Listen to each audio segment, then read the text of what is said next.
আবার এসে গেলাম আমি রাজীব আপনাদের কাছে বেসিক পিসি থেকে। আজকে আপনাদের আমি দেখাবো কিভাবে আপনি আপনার উইন্ডোজ স্টার্ট আপ টাইম খুবই অল্প পরিমাণে কমিয়ে আনতে পারেন, এবং উইন্ডোজ স্টার্ট হওয়ার পর দেখা যায় অনেকের পিসি অনেক সময় লাগে চালু হতে বা কাজ করতে, অনেকবার রিফ্রেশ করেও কাজ করা যায় না বা অনেক ঝামেলা হয়। তো এই সমস্যা থেকে মুক্তি দিতে আজ আমি চলে এলাম।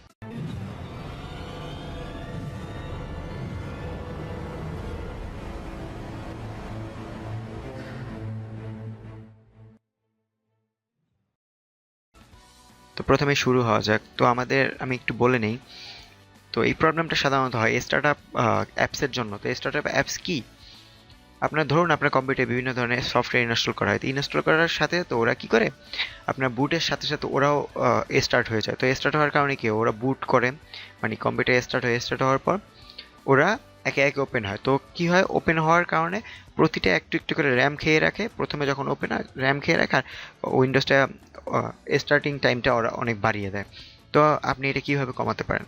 তো আপনি যদি উইন্ডোজ 10 এর হন, আমি বলতেছি উইন্ডোজ 10 অথবা উইন্ডোজ 8, আপনি যদি এই দুটো হন তাহলে আপনি জাস্ট এই যে টাস্ক বারটা আছে যে নিচে, এটাকে টাস্ক বার বলে, এটার উপর রাইট বাটন ক্লিক করুন।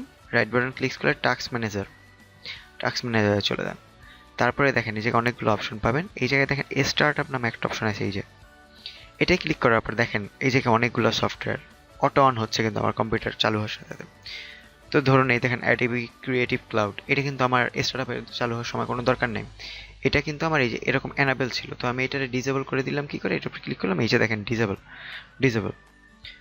তারপর এটা আমার দরকার নেই। আপনার স্টার্ট আপের সময় কি কি দরকার? সাধারণত দরকার হয় অভ্র কিবোর্ডটা দরকার হয়, ডাউনলোড ম্যানেজারটা দরকার হয়, আপাতত এই দুইটাই দরকার হয়, এর বাইরে আর কিছু দরকার হয় না। তো এটা গেল হচ্ছে আপনার জাস্ট বুট আপের বুট আপ ফাস্ট করার জন্য। এবার আপনি যদি উইন্ডোজ এক্সপি হন, আপনার কিন্তু এইভাবে টাস্ক ম্যানেজার দিয়ে অপশন আসবে না। সেক্ষেত্রে আপনি এখানে যান, বা উইন্ডোজ এক্সপি যদি হন তাহলে আপনি প্রথমে রানে যান, উইন্ডোজ কি প্লাস আর, রান, উইন্ডোজ কি প্লাস আর রান। তারপরে এই জায়গায় লিখুন MSCONFIG, এমএস কনফিগ, তারপরে ইন্টার করুন।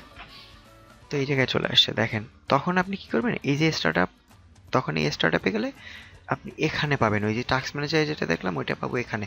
এটা উইন্ডোজ এক্সপি এবং উইন্ডোজ 7 এর জন্য। এরপর আসি সেকেন্ড অপশনে। এই এমএস কনফিগেই আমাদের এই যে বুট টাইম আউট আছে 30 সেকেন্ড, এটা যদি আমরা, এটা সাধারণত 30 সেকেন্ডই ডিফল্ট হওয়া থাকে, আমরা চাইলে এটা আরও কমিয়ে দিতে পারি, 15-20 সেকেন্ড দিতে পারি। তাহলে আপনি 15 সেকেন্ডের নিচে নামা উচিত না। তো 15 সেকেন্ড দিলে আপনার কম্পিউটার একটু ফাস্ট হবে।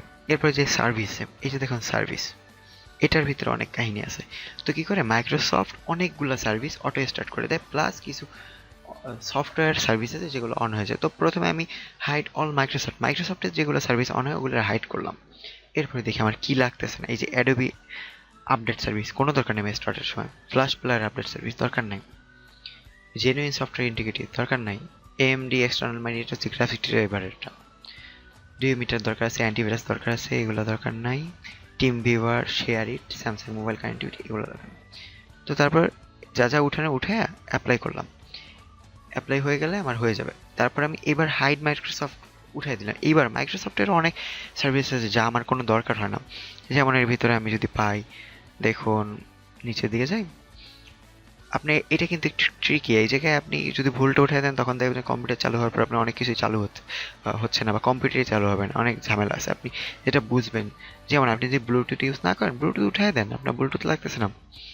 তারপর ধরুন আপনার এই জায়গায় আমার বেশিরভাগই হচ্ছে যা দরকার নেই অফ করা, এই যে গুগলের দুইটা অফ করা, তারপর হচ্ছে ওয়ার্ক স্টেশন, এগুলো দরকার নেই, বাট আমি রাখছি, আমার দরকার আছে উইন্ডোজ ফায়ারওয়াল অবশ্যই দরকার। তো এইভাবে আপনার যা দরকার নেই আপনি সেটা অফ করে দিবেন। অফ করার ফলে কি হবে, আপনার পিসিটা অবভিয়াসলি ফাস্ট হবে, স্টার্ট আপের সময় আপনার টাইম কমে যাবে, আপনার চালু হওয়ার পর আপনার সময় লাগবে না। এই তো।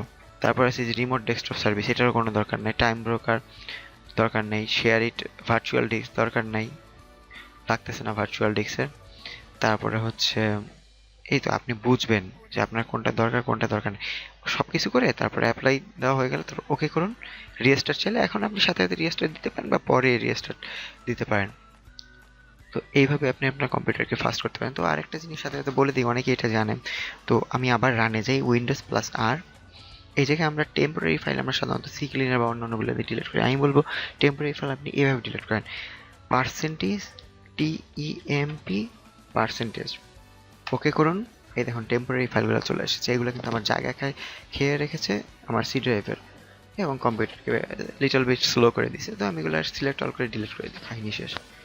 যা হবে হবে, যা হবে না স্কিপ। অনেক কিছুই হবে না, কারণ এগুলা অনেক ওপেন সফটওয়্যারের ফাইল। তারপরে আবার উইন্ডোজ প্লাস আরে যাই, এবার শুধু টেম, এবার পার্সেন্টেজ দিই, এবার ইন্টার দিই, যা দিই কন্টিনিউ দিই। এরপরে দেখেন অনেকগুলো আসছে, এইটারও কন্ট্রোল প্লাস এ, মানে সব সিলেক্ট করে তারপর ডিলেট, যা হয় ডিলেট, যা হবে না তা তো বাদই। তো এইভাবে আপনি আপনার কম্পিউটার পারফরমেন্স সামান্যতম হলো, সামান্য না, মোটামুটি ভালোই বৃদ্ধি করতে পারবেন। আপনি স্টার্টআপ, বিশেষ করে স্টার্টআপের প্যারা থেকে আপনি বাঁচতে পারবেন, এটাই আমি বলতে পারি। তো আজকে এই সপ্তাহে আমার দিতে একটু দেরি হয়ে গেল, নেট প্রবলেম এবং কারেন্টের প্রবলেমের কারণে। যাই হোক, আমার সামনে থেকে ঠিক মতোই আসবে। সামনে একটা সম্ভবত আসবে হচ্ছে সফটওয়্যার রিভিউ। তো সবাইকে ধন্যবাদ, সাথে থাকবেন এবং সাবস্ক্রাইব করে সাথে থাকুন। ধন্যবাদ সবাইকে, আসসালামু আলাইকুম।